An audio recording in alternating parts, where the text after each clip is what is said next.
El don del águila.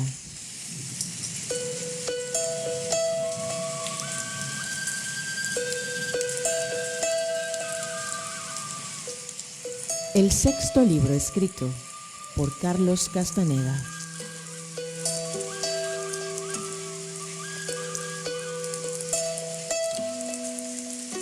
De la tercera parte, hoy te presentamos el capítulo número 14.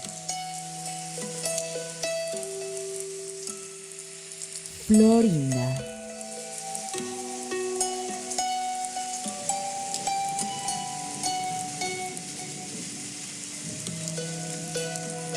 Gracias, caminante, por tu sintonía.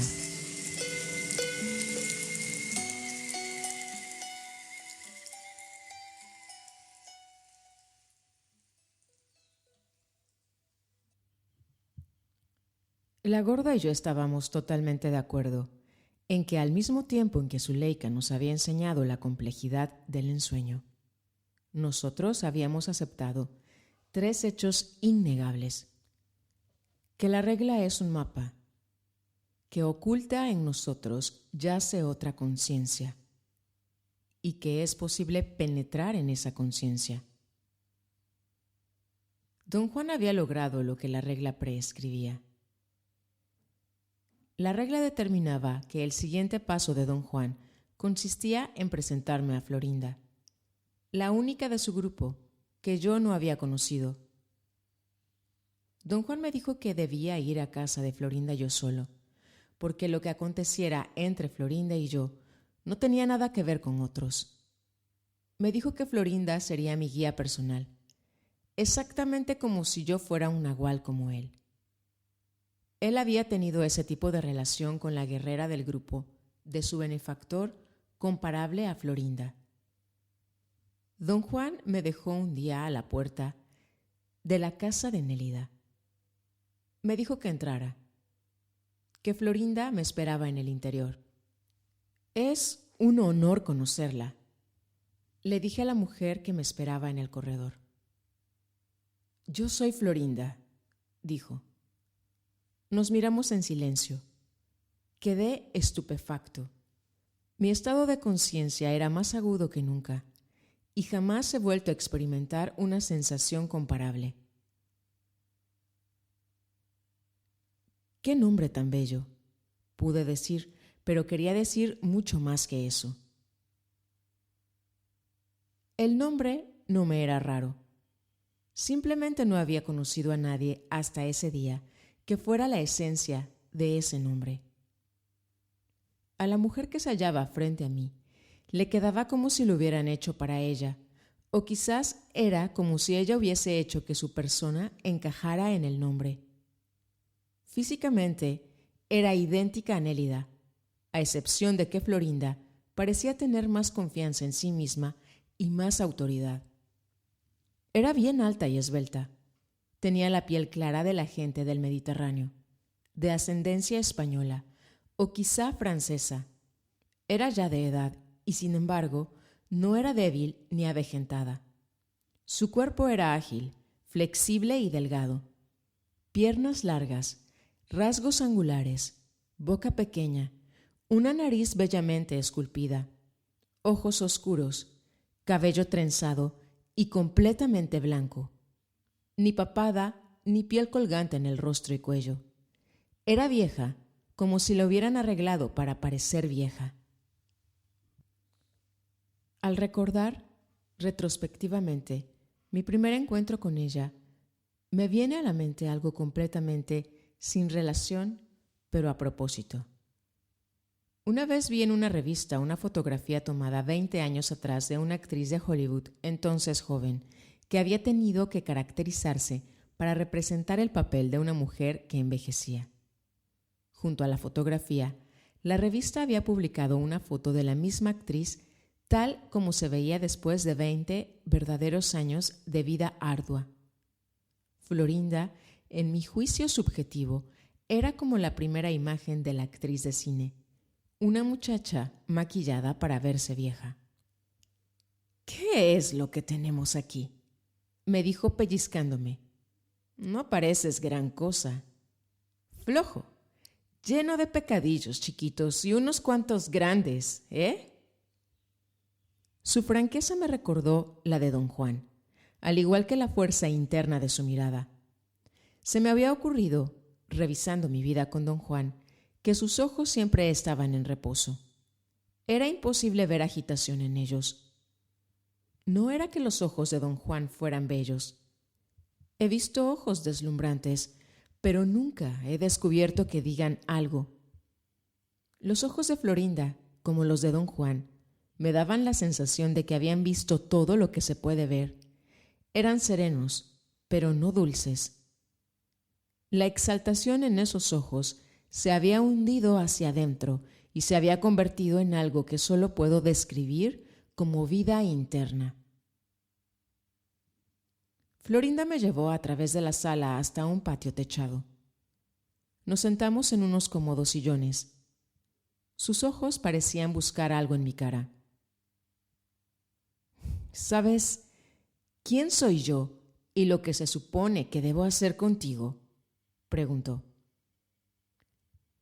Le dije que todo lo que sabía acerca de ella y su relación conmigo era lo que don Juan había bosquejado. En el curso de mi explicación, la llamé doña Florinda. «No me llames doña Florinda», me pidió con un gesto infantil de irritación y embarazo. «Todavía no estoy tan vieja, y ni siquiera tan respetable». Le pregunté cómo quería que la tratase. «Tan solo Florinda», dijo. «En cuanto a quién soy, te puedo decir inmediatamente que soy una guerrera que conoce los secretos del acechar. Y en cuanto a lo que se supone que debo de hacer contigo, te puedo decir que voy a enseñarte los primeros 7 principios del acecho. Los 3 primeros principios de la regla para los acechadores y las 3 primeras maniobras del acecho». Agregó que para cada guerrero, lo normal era olvidar lo que acontece cuando las acciones ocurren en el lado izquierdo y que me llevaría años llegar a comprender lo que iba a enseñarme. Dijo que su instrucción era apenas el principio y que algún día terminaría sus enseñanzas, pero bajo condiciones diferentes. Le pregunté si le molestaba que le hiciera preguntas. «Pregunta lo que quieras», dijo. «Todo lo que necesito de ti es que te comprometas a practicar. Después de todo, de una manera u otra, ya sabes muy bien lo que vamos a tratar. Tus defectos consisten en que no tienes confianza en ti mismo y en que estás dispuesto a reclamar tu conocimiento como poder. El nahual, siendo hombre, te hipnotizó. No puedes actuar por tu propia cuenta. Solo una mujer te puede liberar de eso. Empezaré contándote la historia de mi vida, y al hacerlo las cosas se te van a aclarar. Tengo que contártela en pedacitos, así es que tendrás que venir seguido aquí».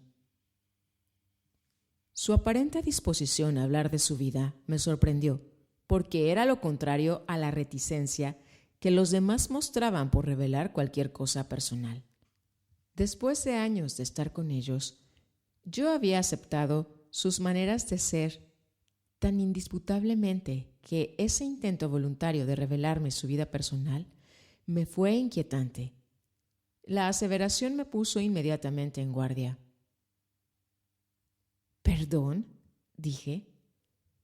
«¿Dijo usted que piensa revelarme su vida personal?». «¿Por qué no?», preguntó. Le respondí con una larga explicación de lo que don Juan me había dicho acerca de la abrumadora fuerza de la historia personal y de la necesidad que tienen los guerreros de borrarla. Concluí todo diciéndole que don Juan me había prohibido terminantemente hablar de mi vida. Se rió con una voz muy aguda. Parecía estar encantada. «Eso solo aplica a los hombres», dijo. «Por ejemplo, el no hacer de tu vida personal consiste en contar cuentos interminables, pero ninguno de ellos sobre tu verdadera identidad. Como ves, ser hombre significa que tienes una sólida historia tras de ti.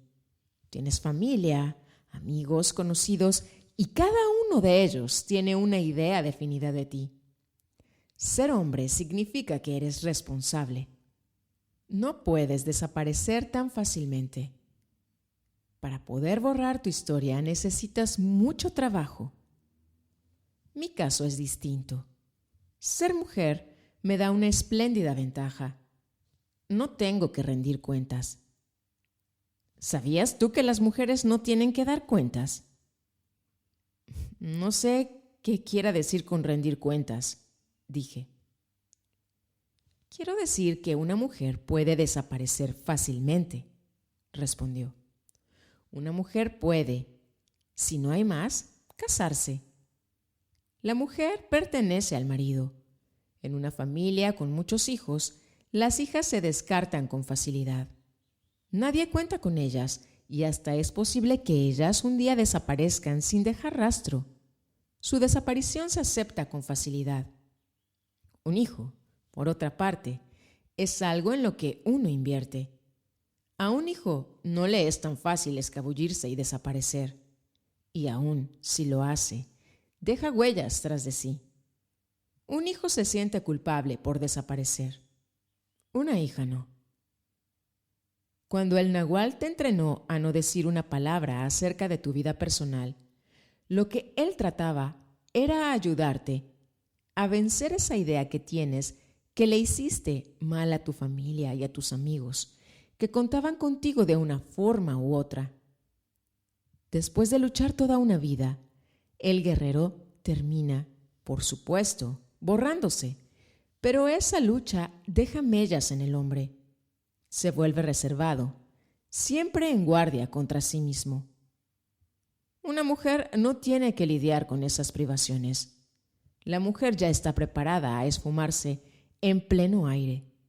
Y por cierto, eso es lo que se espera que haga tarde o temprano. Siendo mujer, los secretos no me importan un pepino. No me siento obligada a guardarlos. La obsesión por los secretos es la manera como pagan ustedes los hombres por ser importantes en la sociedad. La contienda es solo para los hombres, porque los agravia al tener que borrarse y encuentran maneras curiosas de reaparecer, como sea, de vez en cuando. Mira lo que te pasa a ti. Por ejemplo, andas ahí dando clases y hablando con todo el mundo.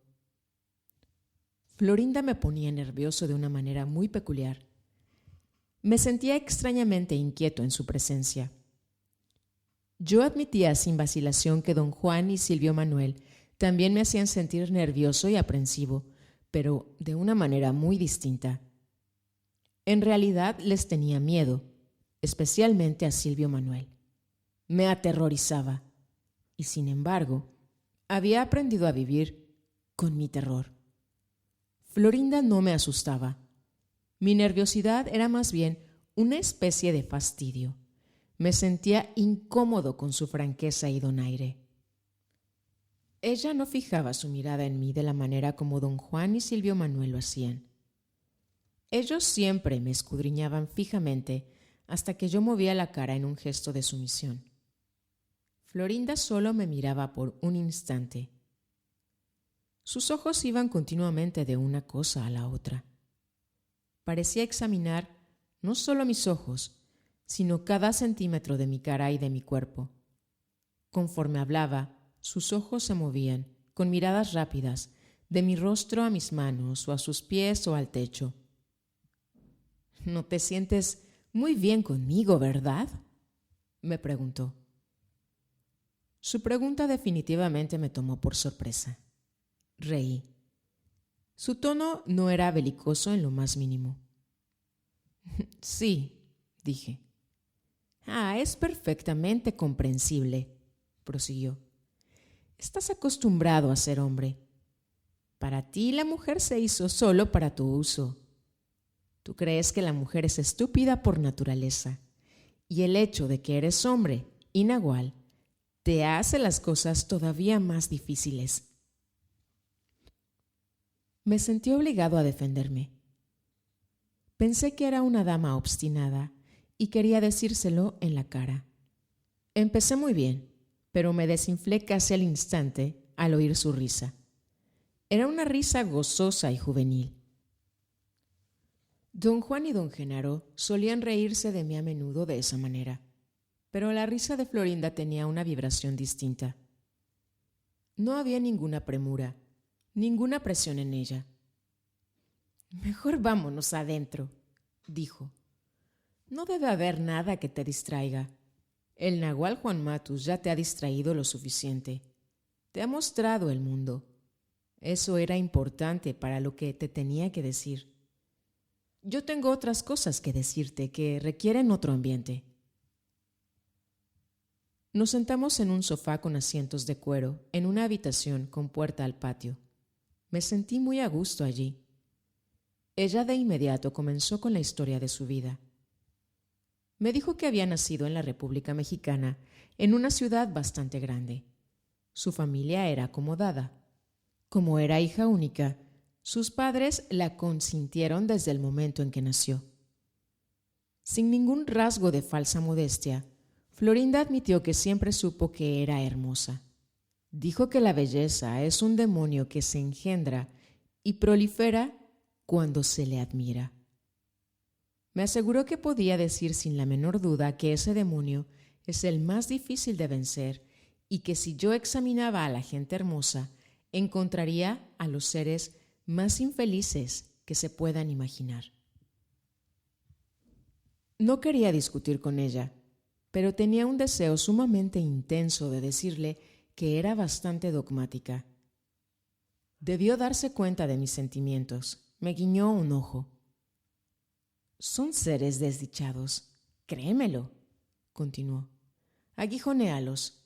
Dales a saber que no estás de acuerdo con su idea de que son hermosos y por eso importantes. Vas a ver lo que pasa». Florinda continuó con su historia. Dijo que no era posible culpar totalmente a sus padres o culparse ella misma por su presunción. Todos los que la rodeaban desde su infancia habían conspirado para hacerla sentir importante y única. «Cuando tenía 15 años», prosiguió, «yo estaba segura de ser lo más exquisito que pisó la tierra. Todo el mundo me lo decía, especialmente los hombres». Confesó que durante los años de su adolescencia disfrutó del cortejo y de la adulación de numerosos admiradores. A los 18, juiciosamente, decidió casarse con el mejor candidato entre no menos de 11 serios pretendientes.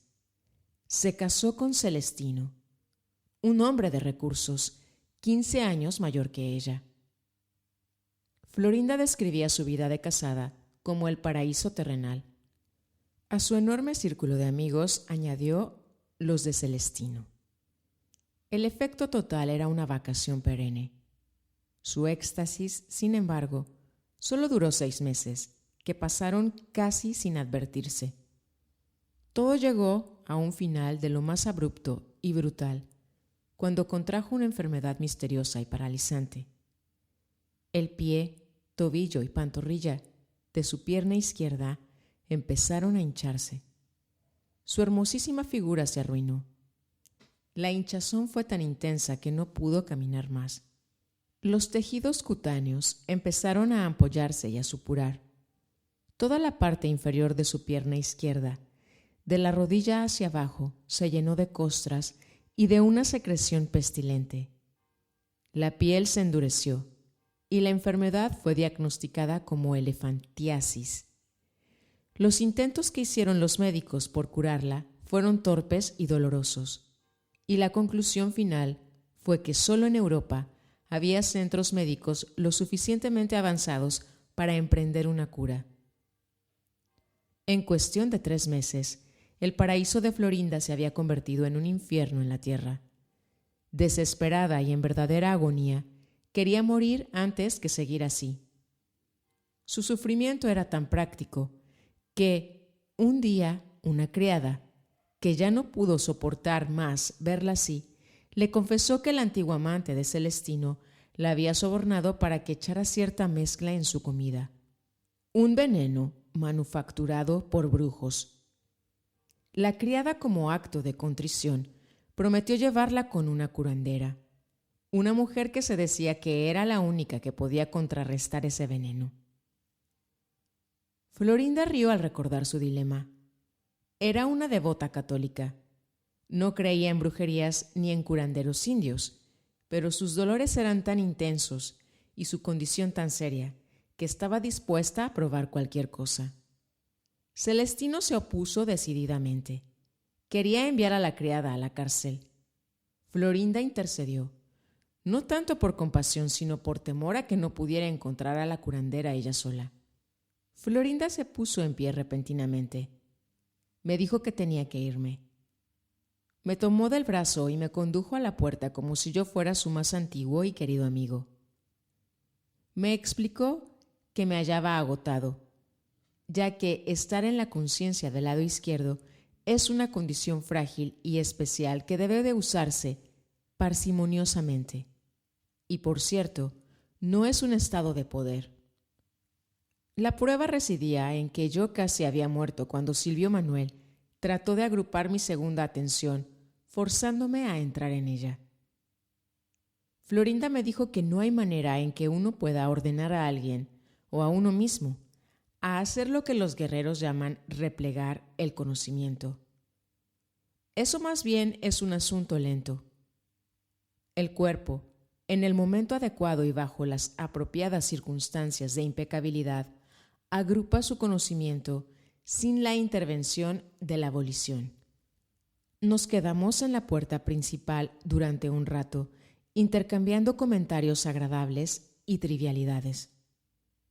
Repentinamente dijo que el nahual Juan Matus me había llevado con ella ese día porque él sabía que estaba a punto de concluir su estadía en la tierra. Las dos formas de instrucción que yo había recibido, de acuerdo con el plan de Silvio Manuel, ya se habían llevado a cabo. Todo lo que quedaba pendiente era lo que ella me tenía que decir. Subrayó que la suya no era una instrucción propiamente hablando, sino más bien el acto de establecer un vínculo con ella. La próxima vez que don Juan me llevó donde Florinda, un momento antes de dejarme en la puerta, me repitió que ella ya me había dicho que se estaba aproximando el momento en que él y su grupo iban a entrar en la tercera atención. Antes de que pudiera hacerle preguntas, me empujó al interior de la casa. Su empellón no solo me envió adentro de la casa, sino también adentro del estado de conciencia más agudo. Vi la pared de niebla. Florinda se hallaba en el vestíbulo. Me tomó del brazo y calladamente me llevó a la sala. Tomamos asiento. Quise iniciar una conversación, pero no pude hablar. Ella me explicó que, en un empellón dado por un guerrero impecable como el nahual Juan Matus, puede causar el desplazamiento de una a otra área de la conciencia. Dijo que siempre mi error había consistido en creer que los procedimientos son importantes. El procedimiento de empujar a un guerrero a otro estado de conciencia es utilizable si ambos participantes, en especial el que empuja, son impecables y se hallan imbuidos de poder personal. El hecho de estar viendo la pared de niebla me hacía sentir terriblemente nervioso. Mi cuerpo temblaba incontrolablemente. Florinda dijo que yo temblaba porque había aprendido a saborear el movimiento, la actividad cuando me hallaba en ese estado de conciencia, y que yo también podía aprender a saborear las palabras, lo que alguien me estuviera diciendo. Me dio luego la razón por la cual era conveniente ser colocado en la conciencia del lado izquierdo. Dijo que al forzarme a entrar en un estado de conciencia acrecentada y al permitirme tratar con sus guerreros, solo cuando me hallaba en ese estado, el nahual Juan Matus se estaba asegurando de que yo tendría un punto de apoyo. Su estrategia consistía en cultivar una pequeña parte del otro yo, llenándolo premeditadamente de recuerdos personales. Esos recuerdos se olvidan solo para que algún día resurjan y sirvan como cuartel de avanzada, desde el cual partir hacia la inconmensurable vastedad del otro yo. Como yo estaba tan nervioso, Florinda propuso calmarme prosiguiendo con la historia de su vida, que, me clarificó, no se trataba de la historia de su vida como mujer, sino que era la historia de cómo una mujer deplorable se había convertido en guerrera. Me dijo que una vez que se resolvió a ver a la curandera, ya no hubo cómo detenerla. Inició el viaje, llevada en una camilla por la criada y 4 hombres. Fue un viaje de 2 días que cambió el curso de su vida. No había caminos. El terreno era montañoso y a veces los hombres tuvieron que cargarla en sus espaldas. Llegaron al anochecer a casa de la curandera. El sitio se hallaba bien iluminado y había mucha gente allí. Florinda me dijo que un señor anciano muy simpático le informó que la curandera había salido todo el día a tratar a un paciente. El hombre parecía estar muy bien informado de las actividades de la curandera y Florinda encontró que le era muy fácil hablar con él. Era muy solícito y le confió que él también estaba enfermo. Describió su enfermedad como una condición incurable que lo hacía olvidarse del mundo. Conversaron amigablemente hasta que se hizo tarde. El señor era tan caballeroso que incluso le cedió su cama para que ella pudiera descansar y esperar hasta el día siguiente cuando regresaría la curandera. En la mañana, Florinda dijo que de repente la despertó un dolor agudo en la pierna. Una mujer le movía la pierna, presionándola con un trozo de madera lustrosa. La curandera era una mujer bonita, prosiguió Florinda. Miró mi pierna y meneó la cabeza. «Ya sé quién te hizo esto», me dijo. «O le han debido de pagar muy bien, o te miró y se dio cuenta de que eres una pinche pendeja que vale madre. ¿Cómo crees que fue?» Florinda rió.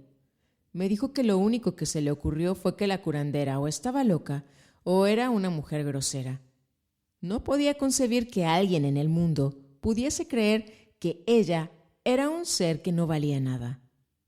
Incluso, a pesar de que se hallaba en medio de dolores agudísimos, le hizo saber a la mujer, sin escatimar palabras, que ella era una persona rica y honorable y que nadie la podía tomar por tonta.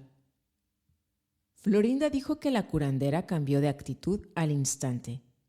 Pareció haberse asustado. Respetuosamente se dirigió a ella diciéndole «Señorita». Se levantó de la silla donde estaba sentada y ordenó que todos salieran del cuarto. Cuando estuvieron solas, la curandera se abalanzó sobre Florinda. Se sentó en el lecho y le empujó la cabeza hacia atrás sobre el borde de la cama. Florinda resistió con toda su fuerza. Creyó que la iba a matar. Quiso gritar, poner en guardia a sus sirvientes, pero la curandera rápidamente le cubrió la cabeza con una cobija y le tapó la nariz. Florinda se ahogaba y tuvo que respirar con la boca abierta. Mientras más le presionaba el pecho la curandera y mientras más le apretaba la nariz, Florinda abría más y más la boca. Cuando advirtió lo que la curandera realmente estaba haciendo, ya había bebido todo el asqueroso líquido que contenía una gran botella que la curandera le había colocado en la boca. Florinda comentó que la curandera la había manejado tan bien que ella ni siquiera se atragantó a pesar de que su cabeza colgaba a un lado de la cama. «Bebí tanto líquido que estuve a punto de vomitar», continuó Florinda. La curandera me hizo sentar y me miró fijamente a los ojos sin parpadear. Yo quería meterme el dedo en la garganta y vomitar. Me dio sendas bofetadas hasta que me sangraron los labios. Una india dándome de bofetadas, sacándome sangre de los labios. Ni siquiera mi padre o mi madre me habían puesto las manos encima. Mi sorpresa fue tan enorme que me olvidé de la náusea. Llamó a mi gente y les dijo que me llevaran a casa. Después se inclinó sobre mí y me puso la boca en el oído para que nadie más pudiese oírla. Si no regresas en 9 días, pendeja, me suspiró, te vas a hinchar como sapo y que Dios te proteja de lo que te espera. Florinda me contó que el líquido le había irritado la garganta y las cuerdas vocales. No podía emitir una sola palabra. Esta era, sin embargo, la menor de sus preocupaciones. Cuando llegó a su casa, Celestino la esperaba, frenético, vociferando lleno de rabia. Como no podía hablar, Florinda tuvo la posibilidad de observarlo. Advirtió que su ira no se debía a una preocupación por el estado de salud de ella. Era más bien un desasosiego debido al temor de que sus amigos se burlaran de él. Siendo hombre pudiente y de posición social, no podía tolerar que lo consideraran como alguien que recurre a curanderas indias. A gritos, Celestino le dijo que se quejaría al comandante del ejército y que haría que los soldados capturasen a la curandera y la trajeran al pueblo para azotarla y meterla en la cárcel. Estas no fueron amenazas vanas. De hecho, Celestino obligó al comandante para que enviase una patrulla a capturar a la curandera. Los soldados regresaron unos días después con la noticia de que la mujer había huido. La criada tranquilizó a Florinda, asegurándole que la curandera la estaría esperando si ella se aventuraba a regresar. Aunque la inflamación de la garganta persistió al punto de que no podía ingerir comida sólida y apenas podía tomar líquidos, Florinda no veía la hora de volver a la curandera. La medicina había mitigado el dolor de su pierna.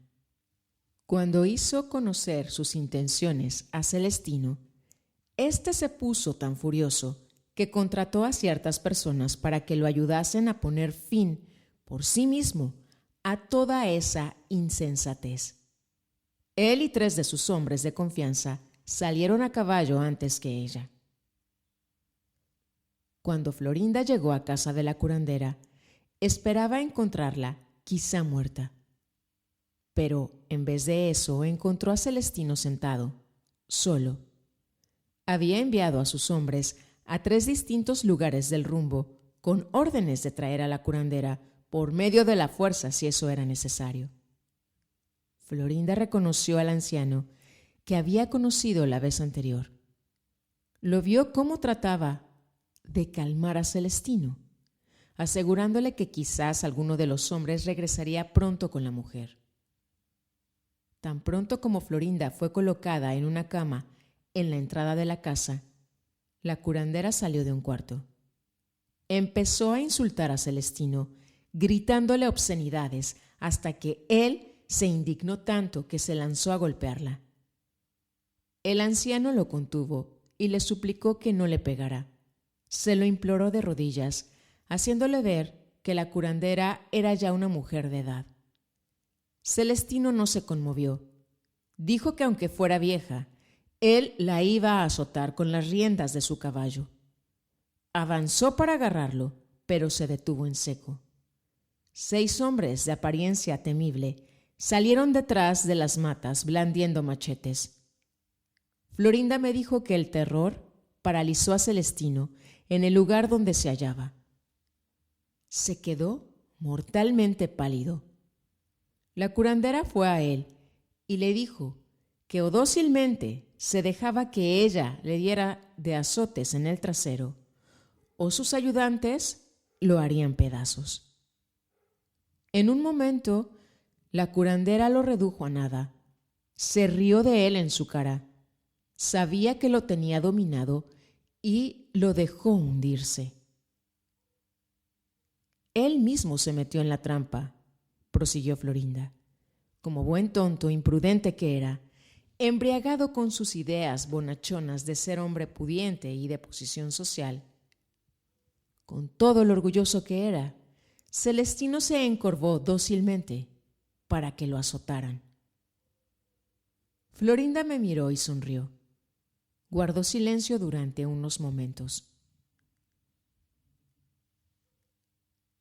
El primer principio del arte de acechar es que los guerreros eligen su campo de batalla, me dijo. Un guerrero solo entra en batalla cuando sabe todo lo que puede acerca del campo de lucha. En la batalla con Celestino, la curandera me enseñó el primer principio de acechar. Después ella se acercó a donde me habían acostado. Yo lloraba porque era lo único que podía hacer. Ella parecía preocupada. Me arropó los hombros con mi cobija y sonrió y me guiñó un ojo. «Aún sigue el trato, vieja pendeja», dijo. «Regresa tan pronto como puedas si es que quieres seguir viviendo, pero no traigas a tu patrón contigo, vieja reputa. Trae nada más a los que sean absolutamente necesarios». Florinda fijó sus ojos en mí durante un momento. De su silencio concluí que esperaba comentarios. Eliminar todo lo innecesario es el segundo principio del arte de acechar, dijo, sin darme tiempo de decir nada. Estaba yo tan absorto en su narración que no me había dado cuenta de que la pared de niebla había desaparecido. Simplemente advertí que ya no estaba allí. Florinda se levantó de su silla y me llevó a la puerta. Allí nos quedamos un rato, como habíamos hecho al final de nuestro primer encuentro. Florinda dijo que la ira de Celestino también había permitido a la curandera demostrarle, no a su razón sino a su cuerpo, los primeros 3 preceptos de la regla para acechadores. Aunque su mente estaba concentrada exclusivamente en ella misma, ya que nada existía para ella aparte de su dolor físico y de la angustia de perder la belleza. Su cuerpo sí pudo reconocer todo lo que aconteció, y todo lo que necesitó más tarde fue una leve reminiscencia a fin de colocar cada cosa en su lugar. Los guerreros no tienen al mundo para que los proteja, como lo tienen otras personas. Así es que tienen que tener la regla, prosiguió. Sin embargo, la regla de los acechadores se aplica a cualquiera. La arrogancia de Celestino fue su ruina y el principio de mi instrucción y liberación. Su importancia personal, que también era la mía, nos forzó a los dos a creer que prácticamente estábamos por encima de todos. La curandera nos bajó a lo que en realidad somos: nada. El primer precepto de la regla es que todo lo que nos rodea es un misterio insondable. El segundo precepto de la regla es que tenemos que tratar de descifrar esos misterios, pero sin tener la menor esperanza de lograrlo. El tercero es que un guerrero, consciente del insondable misterio que lo rodea y consciente de su deber de tratar de descifrarlo, toma su legítimo lugar entre los misterios y él mismo se considera uno de ellos. Por consiguiente, para un guerrero, el misterio de ser no tiene fin, aunque ser signifique ser una piedra o una hormiga o uno mismo. Esa es la humildad del guerrero. Uno es igual a todo. Tuvo lugar un silencio largo y forzado. Florinda sonrió, jugando con la punta de su larga trenza. Me dijo luego que ya habíamos hablado lo suficiente. La tercera vez que fui a ver a Florinda, don Juan no me dejó en la puerta, sino que entró conmigo. Todos los miembros de su grupo estaban congregados en la casa y me saludaron como si fuese el hijo pródigo que retorna al hogar después de un largo viaje. Fue un evento exquisito que integró a Florinda con el resto de ellos en mis sentimientos, puesto que era la primera vez que ella se les unía cuando yo estaba presente. La siguiente vez que fui a casa de Florinda, don Juan me empujó inesperadamente como lo había hecho antes. Mi sorpresa fue inmensa. Florinda me esperaba en el vestíbulo. Instantáneamente, yo había entrado en el estado en el que es visible la pared de niebla. Te he contado cómo me enseñaron a mí los principios del arte de acechar, dijo tan pronto como tomamos asiento en el sofá de su sala. Ahora tú tienes que hacer lo mismo. ¿Cómo te los enseñó a ti el nahual Juan Matus? Le dije que no podía recordar al instante. Tenía que pensar y no podía pensar. Mi cuerpo estaba asustado. No compliques las cosas, me dijo con tono autoritario. El tiro es la simpleza. Aplica toda la concentración que tienes para decidir si entras o no en la batalla, porque cada batalla es de vida o muerte. Este es el tercer principio del arte de acechar. Un guerrero debe de estar dispuesto y listo para entrar en su última batalla al momento y en cualquier lugar. Pero no así nomás a la loca. Yo no podía organizar mis pensamientos. Estiré las piernas y me tendí en el sofá. Inhalé profundamente varias veces para calmar la agitación de mi estómago, que parecía estar hecho nudos. Bien, dijo Florinda. Veo que estás aplicando el cuarto principio del arte de acechar. Descansa. Olvídate de ti mismo. No tengas miedo a nada. Solo entonces los poderes que nos guían nos abren el camino y nos auxilian. Solo entonces. Luché por recordar cómo don Juan me había enseñado los principios del arte de acechar. Por alguna razón inexplicable, mi mente se rehusaba a concentrarse en experiencias pasadas. Don Juan solo era un vago recuerdo. Me puse en pie y empecé a examinar el salón.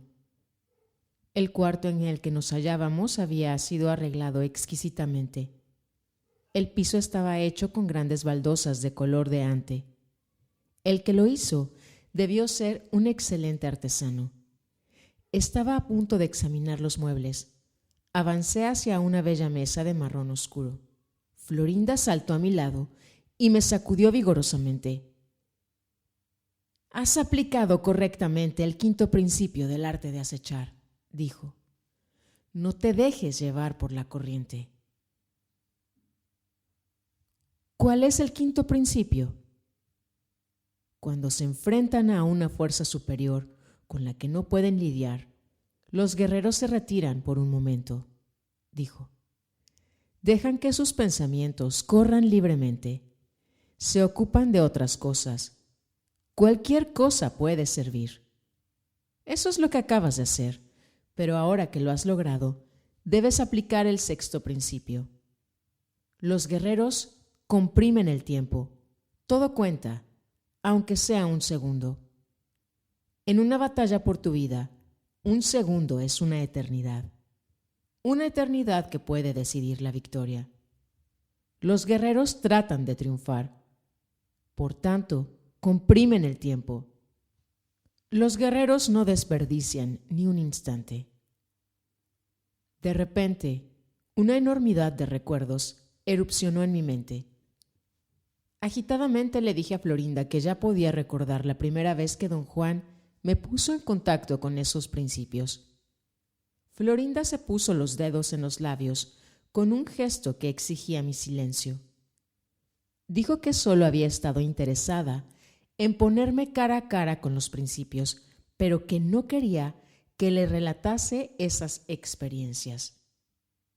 Florinda continuó su historia. Me dijo que mientras la curandera la exhortaba a que regresara sin Celestino, también la hizo beber una pócima que le alivió el dolor casi instantáneamente y le susurró al oído que ella, Florinda, por su propia cuenta, tenía que tomar una decisión importantísima. Debía, por tanto, tranquilizarse ocupando su mente en otras cosas, pero que no desperdiciara ni un momento una vez que ella hubiera llegado a una decisión. En casa, Florinda, con una convicción inquebrantable, expuso su deseo de regresar. Celestino no vio cómo oponerse. Casi inmediatamente regresé a ver a la curandera, continuó Florinda. Esa vez nos fuimos a caballo. Me llevé a los sirvientes en quienes más confiaba, la muchacha que me había dado el veneno y un hombre que se encargaba de los caballos. La pasamos muy dura en esas montañas. Los caballos estaban muy nerviosos por la pestilencia de mi pierna, pero como quiera pudimos llegar. Sin saberlo, había utilizado el tercer principio del arte de acechar. Me había jugado la vida, o lo que me quedaba de ella. Estaba dispuesta y lista para morir. No fue una gran decisión de mi parte. De cualquier manera, ya me estaba muriendo. La verdad es que cuando un ser humano está medio muerto, como en mi caso, no con grandes dolores, pero sí con grandes incomodidades y sufrimientos emocionales, uno tiende a ser tan indolente y débil que ningún esfuerzo es posible. Me quedé 6 días en casa de la curandera. Para el segundo día ya me sentía mejor. Bajó la hinchazón. El resumo de la pierna se había secado. Ya no tenía más dolor. Solo me hallaba un tanto débil y las rodillas me temblaban cuando quería caminar. Durante el 6.º día, la curandera me llevó a su cuarto. Me trató muy ceremoniosamente y, mostrándome todas las consideraciones, me hizo sentar en su cama y me dio café. Se sentó a mis pies mirándome a los ojos. Puedo recordar exactamente sus palabras. «Estás muy, pero muy enferma, y solo yo te puedo curar», me dijo. «Si yo no te curo, te morirás de una manera horripilante, puesto que eres una imbécil. Vas a durar hasta lo último. Por otra parte, yo te podría curar en un solo día, pero no lo voy a hacer. Vas a tener que seguir viniendo hasta aquí hasta que hayas comprendido lo que tengo que enseñarte. Solo hasta entonces te curaré por completo. De otra manera, siendo tan imbécil como eres, nunca regresarías». Florinda me contó que la curandera, con gran paciencia, le explicó los puntos más delicados de su decisión de ayudarla. Florinda no entendió una sola palabra. La explicación la hizo creer más que nunca que la curandera estaba chiflada. Cuando la curandera se dio cuenta de que Florinda no la entendía, se puso más seria y la hizo repetir una y otra vez, como si Florinda fuera una niña, que sin la ayuda de la curandera su vida estaba acabada y que la curandera podía decidir en cualquier momento cancelar la cura y dejarla morir. Por último, la mujer perdió la paciencia cuando Florinda empezó a pedirle de rodillas que terminara de curarla y que la enviara a casa con su familia. La curandera tomó una botella que contenía la medicina de Florinda y la estrelló en el suelo. Florinda decía que entonces derramó las únicas lágrimas verdaderas de su vida. Le expresó a la curandera que todo lo que quería era curarse y que estaba dispuesta a pagarle lo que pidiera. La mujer le dijo que ya era muy tarde para un pago monetario. No quería su dinero. Lo que quería era que Florinda le prestara atención. Florinda admitía que ella había aprendido en el transcurso de su vida a obtener todo lo que deseaba. Sabía cómo ser obstinada. Le dijo a la curandera que seguramente cantidades de pacientes llegaban todos los días medio muertos como ella, y la curandera sí aceptaba su dinero. ¿Por qué su caso era distinto?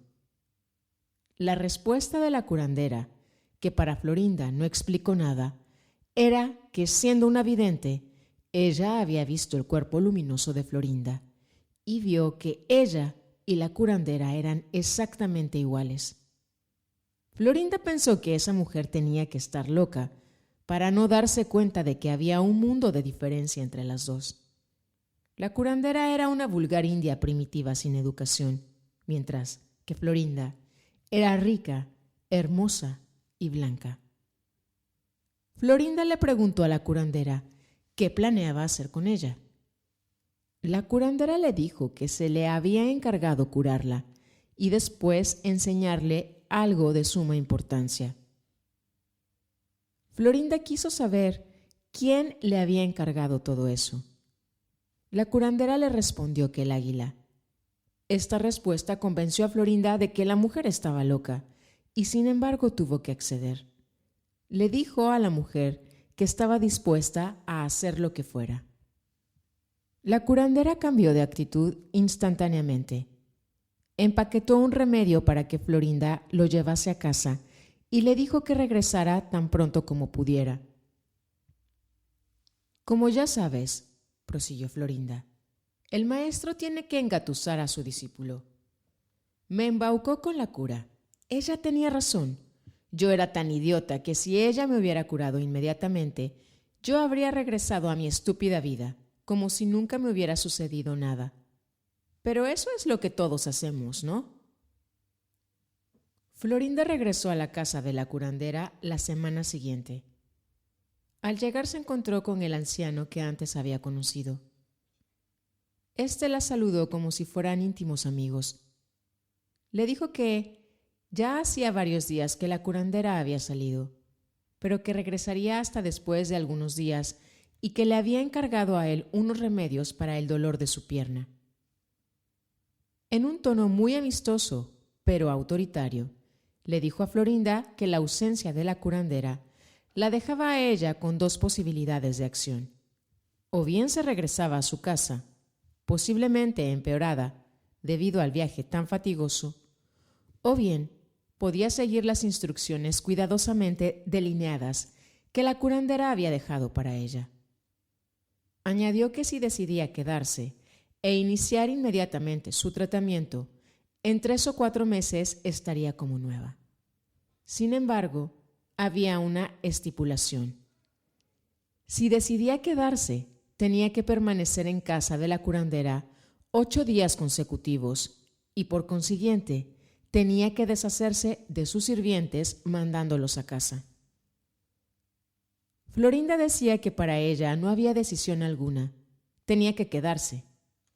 El viejo inmediatamente le hizo beber la poción que la curandera, al parecer, le había dejado. Se quedó conversando con ella la mayor parte de la noche. Su presencia le inspiraba confianza. Su amena conversación encendió el optimismo y la fe de Florinda. Los 2 sirvientes se fueron al día siguiente, después de desayunar. Florinda no tenía el menor miedo.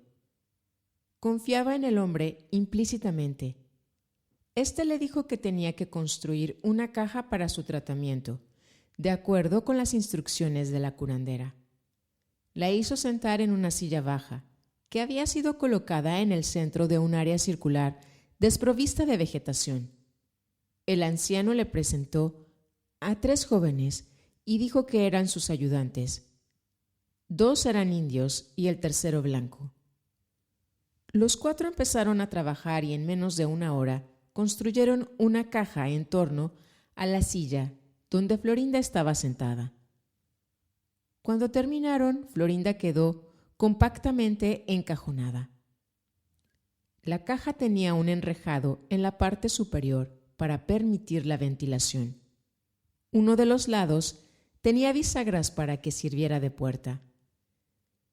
El anciano abrió la puerta y ayudó a Florinda a salir de la caja y la llevó a la casa a que le ayudara a preparar su propia medicina.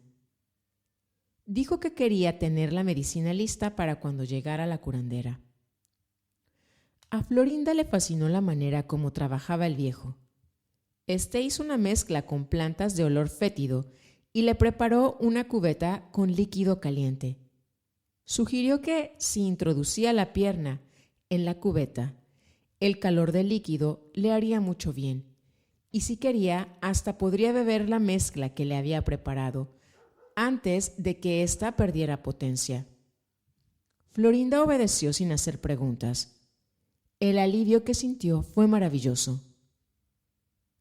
El viejo después le asignó una habitación e hizo que los jóvenes metieran la caja dentro del cuarto. Le dijo que podrían pasar varios días sin que regresara la curandera. En tanto, ella debía de seguir meticulosamente todas las instrucciones que la mujer había dado. Florinda estuvo de acuerdo y él sacó una lista con tareas. Estas incluían largas caminatas a fin de recoger las plantas medicinales requeridas para su tratamiento y su asistencia en prepararlas. Florinda me contó que pasó 12 días allí en vez de 8, porque sus sirvientes se demoraron en regresar a causa de unas lluvias torrenciales. No fue sino hasta el 10º día que se dio cuenta de que la curandera había estado en casa todos esos días y que el viejo, en realidad, era el verdadero curandero. Florinda rió al describir su sorpresa. El señor le había jugado un ardid a fin de hacerla participar activamente en su propia curación. Más aún, bajo el pretexto de que la curandera así lo exigía. La metió en la caja cuando menos 6 horas diarias a fin de que cumpliera una tarea específica que llamó la recapitulación. En ese punto de su narración, Florinda me miró fijamente y concluyó que era hora de que me fuera. En nuestro siguiente encuentro, Florinda me explicó que el anciano era su benefactor y que ella era la primera acechadora que las mujeres del grupo de su benefactor habían encontrado para el nahual Juan Matus. Pero nada de esto sabía ella en aquel entonces, a pesar de que su benefactor la hizo cambiar de niveles de conciencia y le reveló todo eso. Ella había sido siempre hermosa. La educaron solo para que sacara partido de ello, y eso era una impenetrable salvaguarda que la hacía invulnerable al cambio. Su benefactor sabía todo esto y concluyó que Florinda necesitaba más tiempo para cambiar. Concibió un plan para sacarse a Celestino de encima. Poco a poco hizo ver a Florinda ciertos aspectos de la personalidad de Celestino que ella nunca tuvo el valor de enfrentar por su propia cuenta. Celestino era muy posesivo, con todo lo que le pertenecía. Su dinero y Florinda se hallaban en lo más alto de su jerarquía. Había sido forzado a tragarse su orgullo después de la humillación que sufrió a manos de la curandera. Porque ésta cobraba muy poco y Florinda estaba evidentemente recuperándose. Celestino estaba esperando que le llegara la hora de su venganza. Florinda me dijo que un día su benefactor le planteó que el peligro estribaba en que su recuperación completa iba a ser demasiado rápida y que Celestino decidiría, ya que él tomaba todas las decisiones de la casa, que ya no había ninguna necesidad de que Florinda viera a la curandera. Para resolver ese problema, le dio a Florinda una pomada, con instrucciones de que se la aplicara en la otra pierna. El ungüento olía muy mal y producía una irritación en la piel que semejaba la proliferación de la enfermedad. Su benefactor le recomendó que lo usara cada vez que quisiera regresar a verlo, aunque no necesitara tratamiento. Florinda me contó que tardó 1 año en curarse. En el transcurso de ese tiempo, su benefactor le hizo conocer la regla y la instruyó en el arte de acechar. La hizo aplicar los principios del acecho en las cosas que hacía diariamente, las cosas pequeñas primero, hasta llegar a las cuestiones principales de su vida. En el transcurso de ese año, su benefactor también la presentó con el nahual Juan Matus. La primera impresión que Florinda tuvo de él fue que era un joven chistoso y al mismo tiempo muy serio.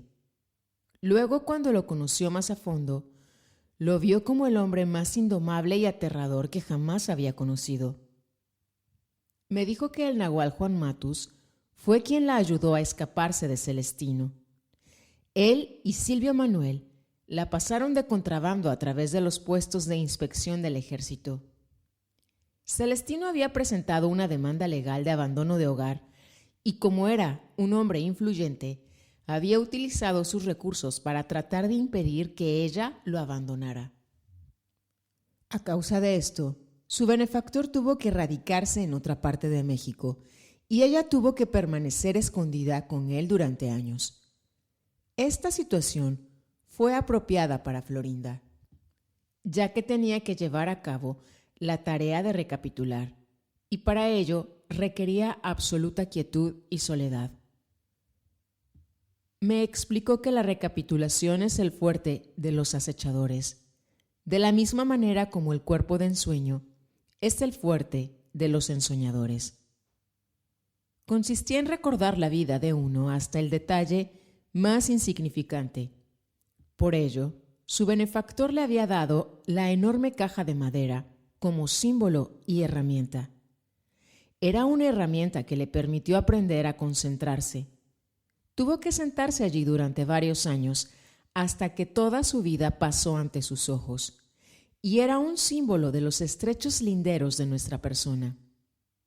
Su benefactor le dijo que cuando hubiera terminado la recapitulación, debía romper la caja para simbolizar que ya no estaba sujeta a las limitaciones de su persona. Me dijo que los acechadores usan cajas o ataúdes de tierra para encerrarse adentro de ellos en tanto reviven, pues no se trata solo de recordar cada momento de sus vidas. La razón por la que los acechadores deben recapitular sus vidas de forma tan meticulosa es que el don del águila al hombre incluye la buena voluntad de aceptar un sustituto en vez de la conciencia genuina. Si tal sustituto en verdad es una réplica perfecta, Florinda me explicó que ya que la conciencia es el alimento del águila, ésta puede quedar satisfecha con una recapitulación perfecta en lugar de la conciencia misma. Florinda me dio entonces los aspectos fundamentales de la recapitulación. Dijo que la primera etapa consiste en un breve cómputo de todos los incidentes de nuestras vidas que de una manera patente se prestan a nuestro escrutinio. La segunda fase es un cómputo más detallado, que empieza en un punto que podría ser el momento previo a que el acechador tome asiento en la caja y sistemáticamente se extiende, al menos en teoría, hasta el mismo momento del nacimiento. Me aseguró que una recapitulación perfecta podía cambiar a un guerrero aún más que el control total del cuerpo de ensueño. En este aspecto, ensoñar y acechar conducen al mismo fin, el ingreso en la tercera atención. Sin embargo, para un guerrero era importante conocer y practicar ambos. Me dijo que una mujer solo puede dominar uno de los dos, según las configuraciones en el cuerpo luminoso.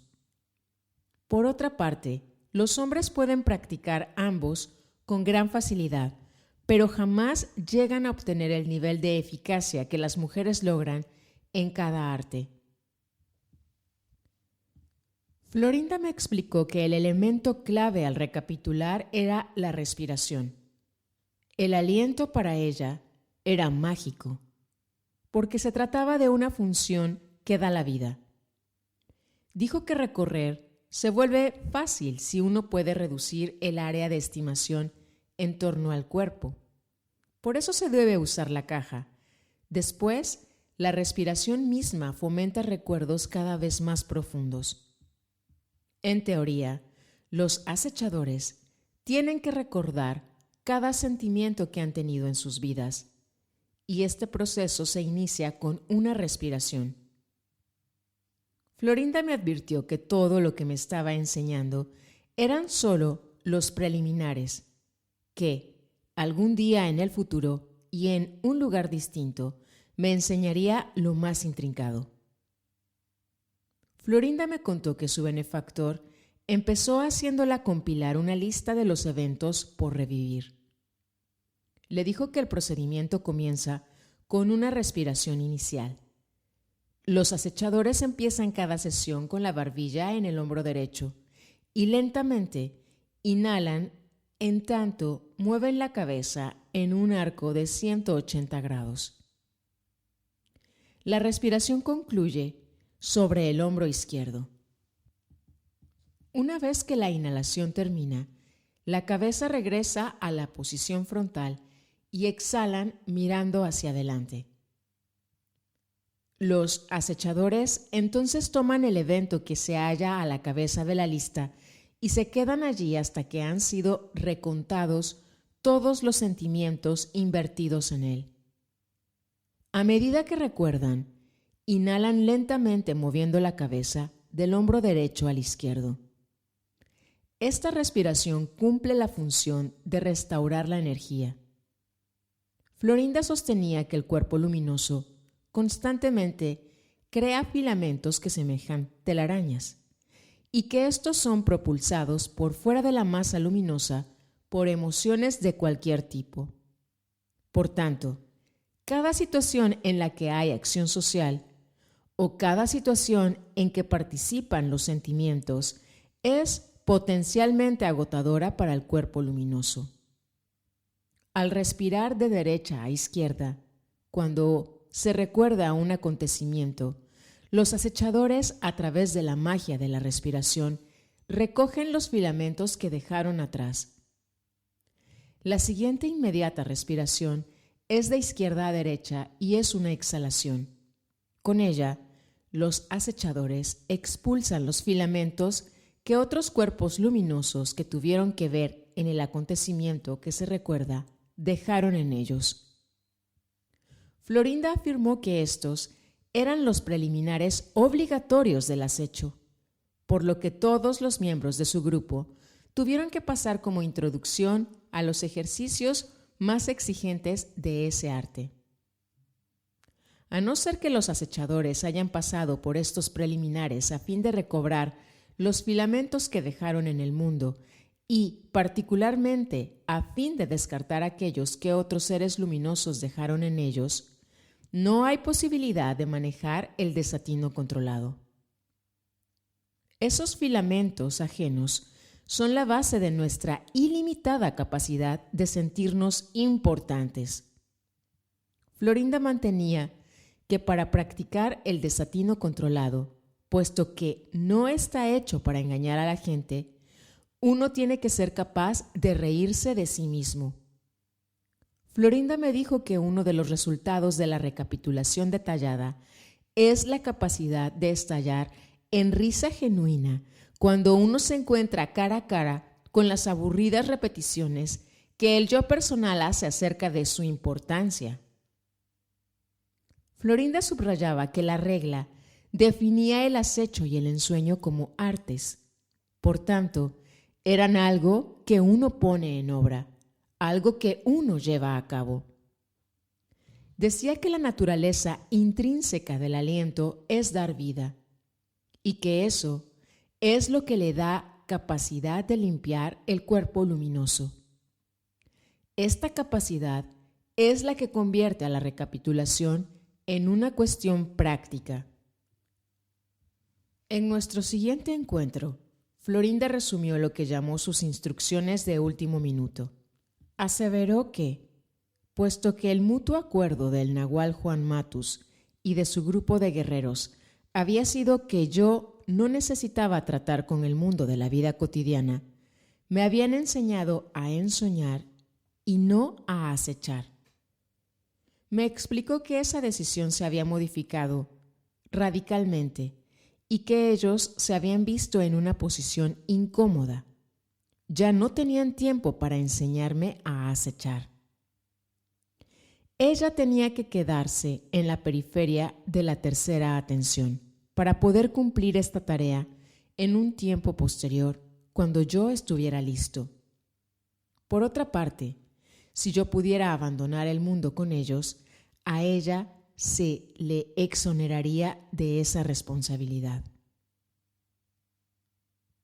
Florinda me dijo que su benefactor consideraba las 3 técnicas básicas del acecho, la caja, la lista de eventos a recapitular y la respiración del acechador como las 3 tareas más importantes que un guerrero puede llevar a cabo. Su benefactor estaba convencido de que una recapitulación profunda es el medio más expedito para perder la forma humana.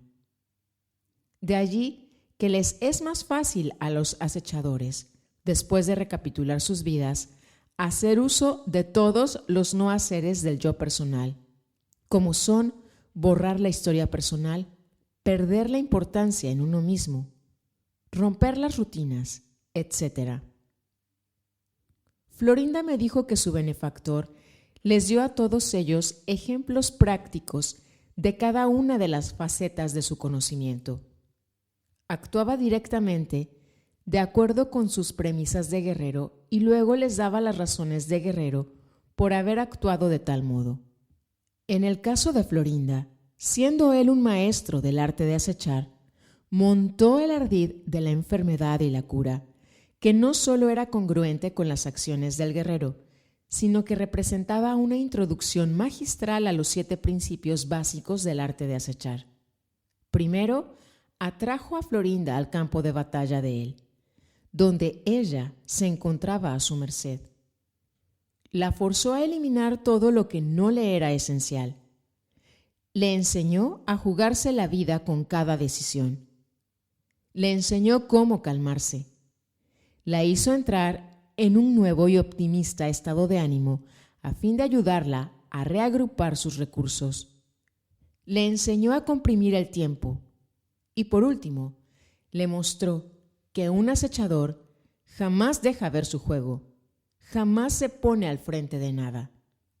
Florinda se impresionó vivamente con este último principio. Para ella, este condensaba todo lo que me quería decir en sus instrucciones de último minuto. Mi benefactor era el jefe, dijo Florinda. Y sin embargo, al mirarlo, nadie lo hubiera creído. Siempre ponía como frente a una de sus guerreras, mientras que él, con toda libertad, se codeaba con los pacientes fingiendo ser uno de ellos. O, si no, se hacía pasar por un viejo senil que constantemente barría las hojas secas con una escoba casera. Florinda me explicó que para aplicar el 7º principio del arte de acechar hay que aplicar los otros 6. Su benefactor vivía de ese modo. Los 7 principios, aplicados meticulosamente, le permitían observar todo sin ser el punto de enfoque. Gracias a ello podía evitar o parar conflictos. Si había una disputa, esta nunca tenía que ver con él, sino con la que actuaba como dirigente, la curandera. Espero que para esas alturas ya te hayas dado cuenta, continuó Florinda, que solo un maestro acechador puede ser un maestro del desatino controlado. El desatino controlado no significa embaucar a la gente. Significa, como me lo explicó mi benefactor, que los guerreros aplican los 7 principios básicos del arte de acechar en cualquier cosa que hacen, desde los actos más triviales hasta las situaciones de vida o muerte. Aplicar estos principios produce 3 resultados. El primero es que los acechadores aprenden a nunca tomarse en serio, aprenden a reírse de sí mismos. Puesto que no tienen miedo de hacer el papel de tontos, pueden hacer tonto a cualquiera. El segundo es que los acechadores aprenden a tener una paciencia sin fin. Los acechadores nunca tienen prisa, nunca se irritan. Y el tercero es que los acechadores aprenden a tener una capacidad infinita para improvisar. Florinda se puso en pie. Como de costumbre, habíamos estado sentados en la sala. Al instante supuse que la conversación había concluido. Me dijo que había otro tema más que debía presentarme antes de despedirnos. Me llevó a otro patio dentro de la casa. Nunca había estado antes allí. Florinda llamó a alguien en voz muy queda y una mujer salió de su cuarto. Por un momento no la reconocí. La mujer me habló y solo entonces advertí que se trataba de doña Soledad. Su cambio era estupendo. Se veía increíblemente más joven, más fuerte. Florinda me dijo que Soledad había estado dentro de una caja, recapitulando durante 5 años, y que el águila había aceptado su recapitulación en vez de su conciencia y que la había dejado libre. Doña Soledad asintió con un movimiento de la cabeza. Florinda terminó el encuentro abruptamente y me dijo que era hora de que me fuera, porque yo ya no tenía más energía. Fui a casa de Florinda muchas veces más. La vi todas las veces, aunque solo fuera un momento. Me avisó que había decidido no instruirme más porque era más ventajoso para mí que solo tratara con doña Soledad. Doña Soledad y yo nos encontramos muchas veces, siempre en el estado más agudo de conciencia, y lo que tuvo lugar en nuestros encuentros es algo incomprensible para mí. Cada vez que estábamos juntos, me hacía sentar a la puerta de su cuarto con la cara hacia el este. Ella se acomodaba a mi derecha, rozándome. Después, hacíamos que la pared de niebla dejara de girar y los dos quedábamos de repente también con la cara hacia el sur, hacia el interior de su cuarto. Ya había aprendido con la gorda a detener la rotación de la pared y habíamos descubierto correctamente que solo una porción de nosotros detenía el muro. Era como si de repente yo quedara dividido en dos. Una porción de mi ser total miraba hacia adelante y veía una pared que se movía con el movimiento lateral de mi cabeza, mientras que la otra porción, más grande, de mi ser total, se había vuelto 90 grados a la derecha y encaraba una pared inmóvil. Cada vez que doña Soledad y yo deteníamos la pared, nos quedábamos mirándola fijamente. Nunca entrábamos en el área que se halla entre las líneas paralelas, como la mujer nahual, la gorda y yo lo habíamos hecho incontables veces. Doña Soledad siempre me hacía contemplar la niebla como si ésta fuera un cristal reflejante. Experimentaba entonces la disociación más extravagante. Era como si yo corriera a una velocidad desquiciada. Veía pedazos de paisaje que se formaban en la niebla y repentinamente me hallaba en otra realidad física.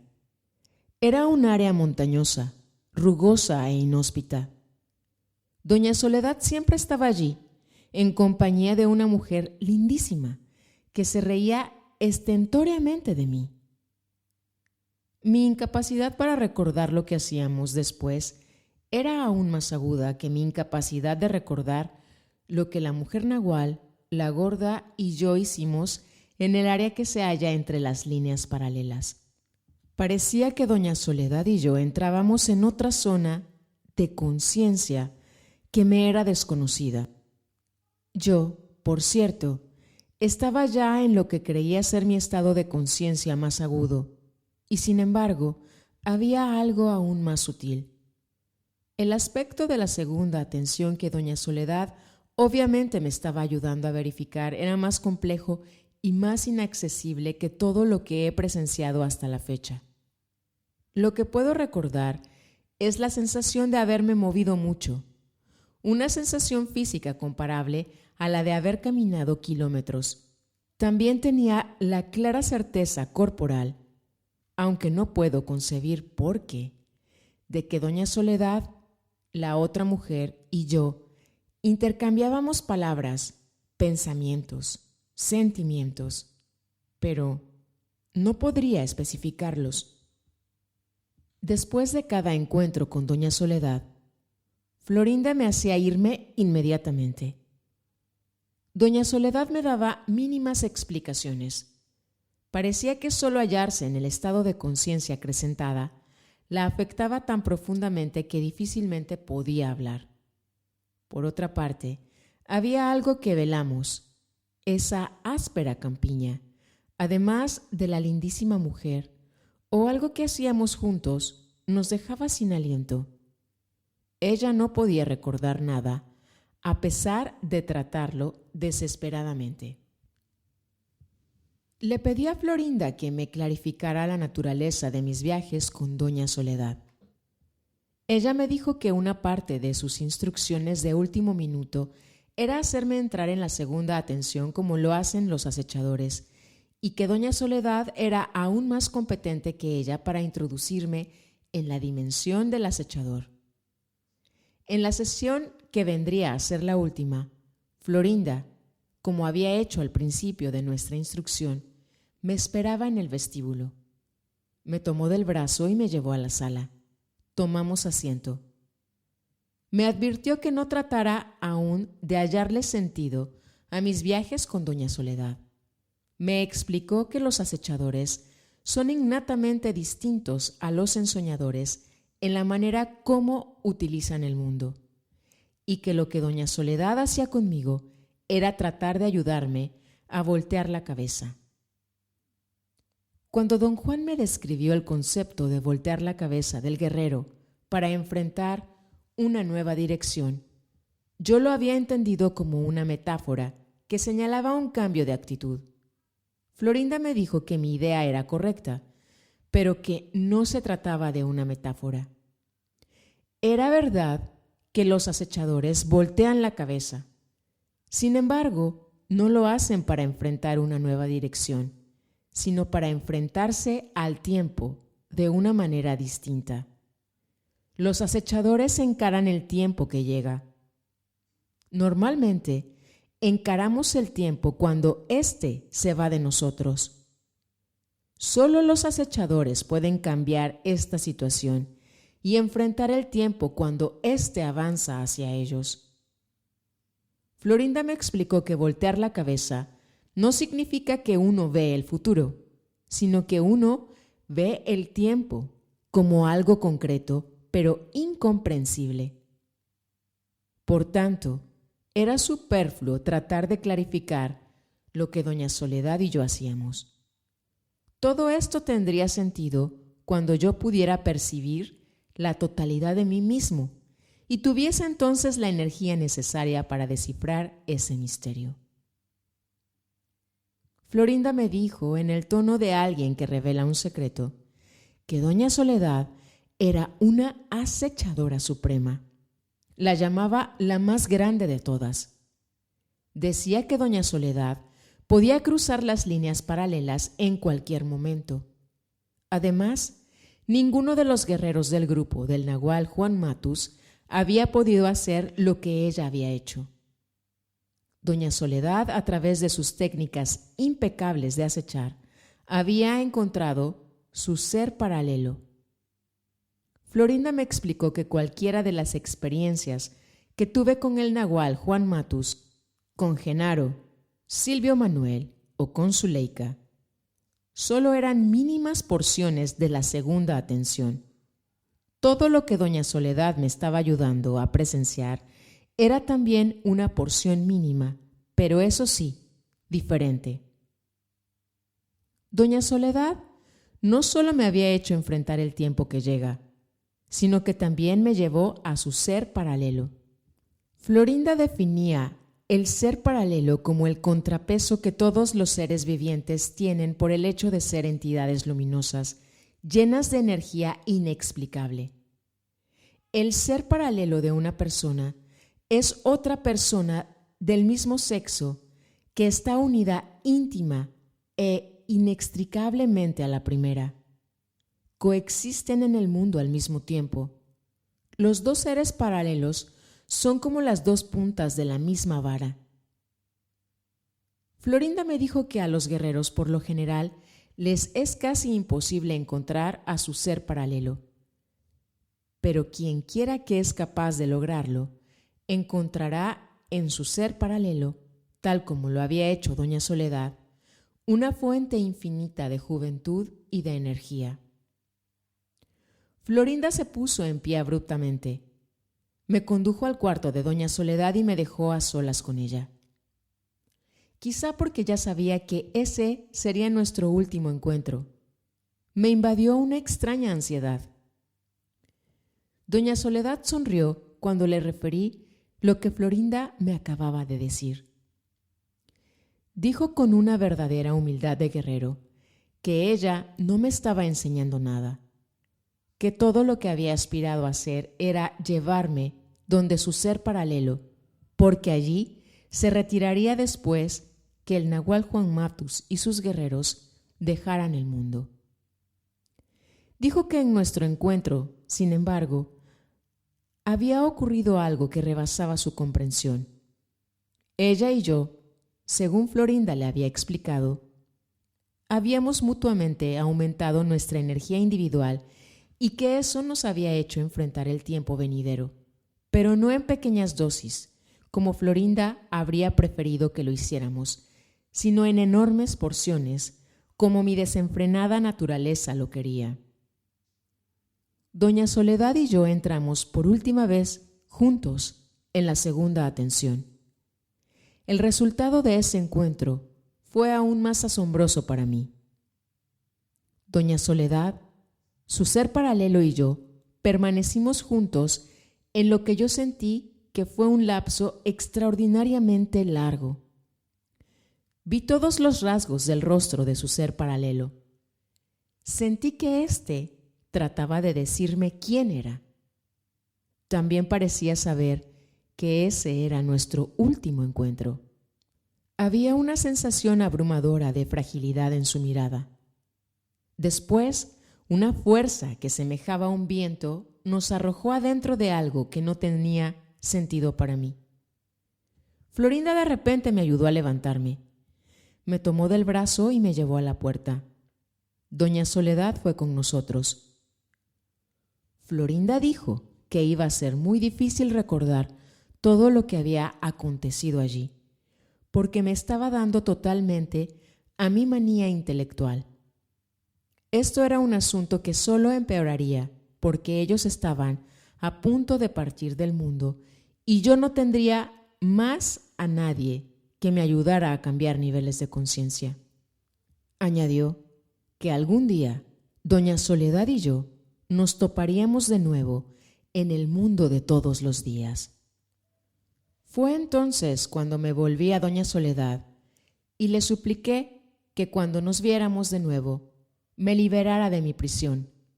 Le dije que si ella fracasaba, debería matarme porque yo no quería vivir en la pobreza de mi racionalidad. «Es una estupidez decir eso», dijo Florinda. «Somos guerreros, y los guerreros tienen una sola meta en la mente: ser libres. Morir y ser devorado por el águila es el destino del hombre. Por otra parte, querer salirnos de nuestro destino, querer entrar serenos y desprendidos a la libertad, es la audacia final».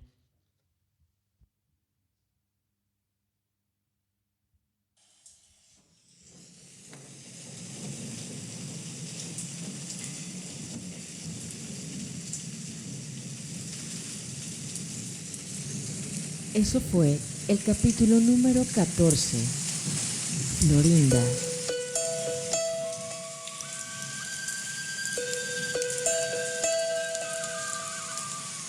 El don del águila, escrito por Carlos Castaneda.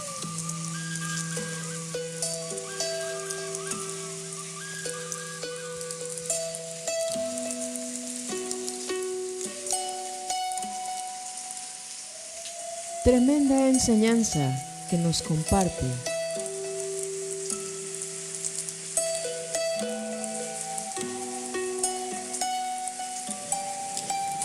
Inhalando y exhalando.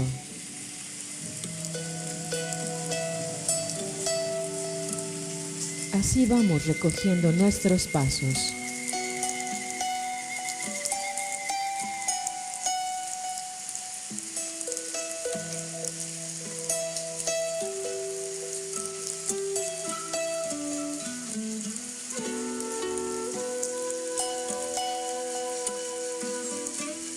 Así vamos recapitulando, emitiendo juntos energía fina un viernes 8 de agosto del año 2025. Siendo las 23 horas, noche fría, húmeda, invernal.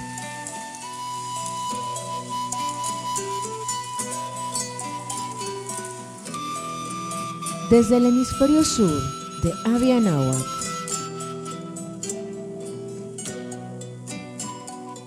transitando el misterio.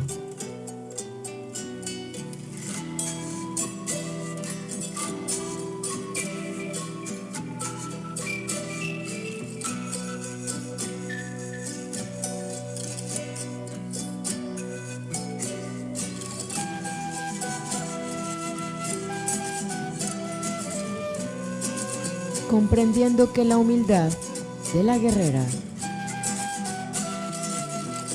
es saberse igual a todo.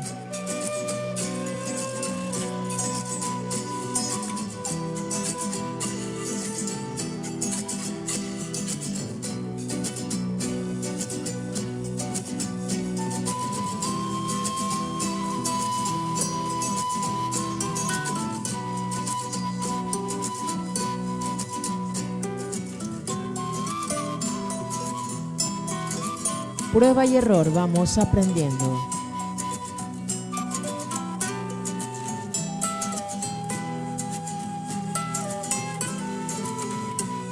Y en cada paso vamos forjando nuestra propia senda. Baja desde el cielo, limpia la visión. Lleva nuestro pueblo hacia las alturas de tu corazón. Cóndor de los Andes, ábrenos las puertas de la percepción.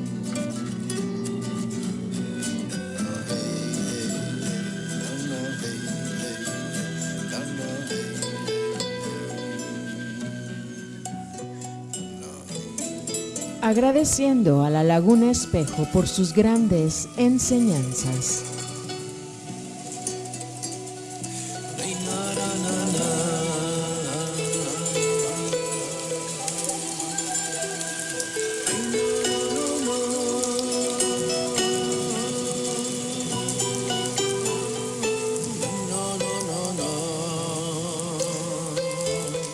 ¿Qué es lo que estamos reflejando? ¿Qué es lo que proyectamos?